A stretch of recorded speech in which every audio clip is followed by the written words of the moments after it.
আসসালামু আলাইকুম, আশা করি সবাই ভালো আছেন। তো আজ চলে এলাম সামুদ্রিক মাছের একটি রেসিপি নিয়ে। আর এই মাছটা হচ্ছে সার্দিন মাছ। তো মাছটা প্রথমে ভালো মতো ধুয়ে পরিষ্কার করে নিয়েছি। এরপরে দিয়ে দিচ্ছি হলুদ গুঁড়ো, স্বাদ অনুযায়ী লবণ এবং এক টুকরো লেবুর রস।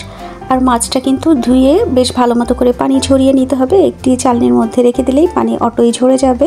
আর আমার এখানে সামুদ্রিক মাছই ভরসা, যদি ফ্রেশ মাছ খেতে চাই দেন আমাকে সামুদ্রিক মাছই খেতে হবে, যেহেতু চারপাশে সমুদ্র আর বাংলাদেশের মাছ এখানে অ্যাভেলেবেল পাওয়া যায়, সব ধরনের মাছই পাওয়া যায়। তবে সেইগুলো যেহেতু বাংলাদেশ থেকে আসতেছে, তো সেই ক্ষেত্রে মাছগুলো কিন্তু একেবারে ফ্রোজেন করা থাকে। আর যদি ছোট মাছ হয় তাহলে প্যাকেটের মধ্যে একেবারে কিউব আইসের মধ্যে মাছগুলো থাকে।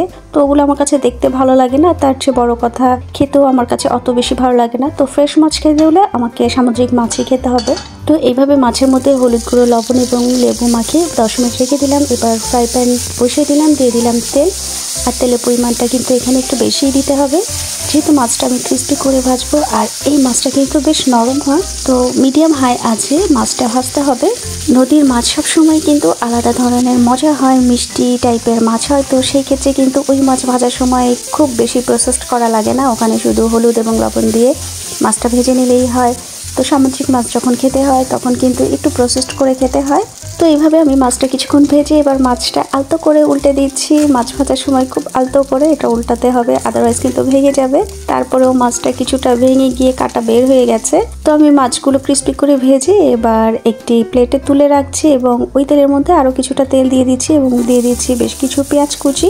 এভাবে এই মাছটা কিন্তু গরম ভাত দিয়ে খেতে খুবই ভালো লাগে, অনেক বেশি ক্রিস্পি। আর এই মাছটা কিন্তু ক্যানের মধ্যে পাওয়া যায়, তবে ক্যানেরটা যেহেতু ফ্রেশ হচ্ছে না, তো সেই ক্ষেত্রে ফ্রেশ খেতে হলে এইভাবেই নিয়ে আসতে হবে। এবং অনেক কষ্ট করে আমি এই মাছটা পরিষ্কার করেছি, কারণ আমি মাছ কাটার ব্যাপারে খুবই অদক্ষ।